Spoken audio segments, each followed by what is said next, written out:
Welcome back to another episode. Today is Sunday, January 7th, 2018. And we've got a little help from Oreo today. Hey, how's it going, Oreo? You spend the night in the basement, huh? So this is Oreo. He helps us out from time to time.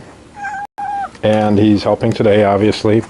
Where we left off last time, I was working on the butcher block countertops.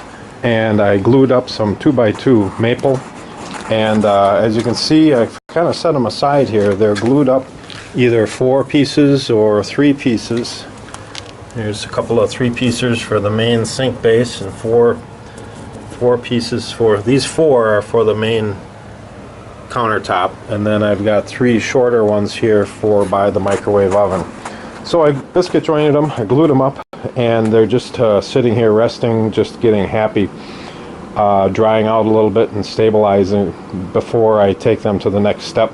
I'll scrape some of that glue off, run them through the planer, get them nice and even, get them down to about 1.5 inches, and then again biscuit join them up one last time to make the final countertops. But I just set them aside here, let them sit for a week or 2 and move on to some other things.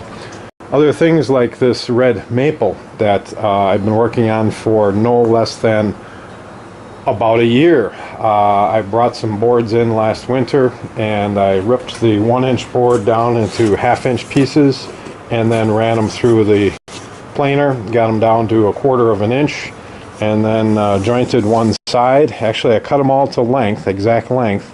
Then I jointed one side to get it straight, and then I brought it to the table saw and ran them through the table saw.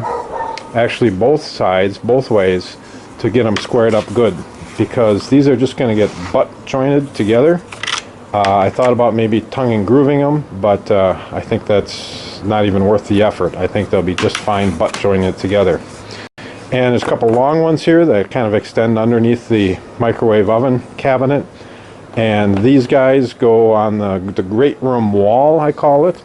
And then over here, there's a bunch of short pieces that are cut. I put together a cut list here. I don't know how well you can see this, but this is the driver's side wall, and this is the passenger side wall. This pink area is where I'm going to put red oak.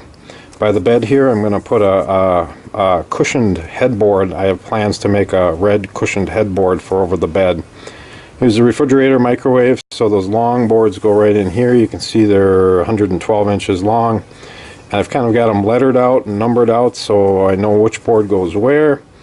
Over here on the other side, this is the passenger side. The doorway comes in here, sink base and the bed.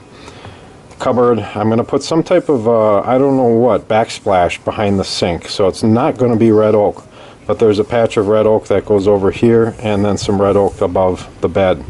And so that's what these shorter ones here are for. So that's what we're working on today, one step at a time. Until next time.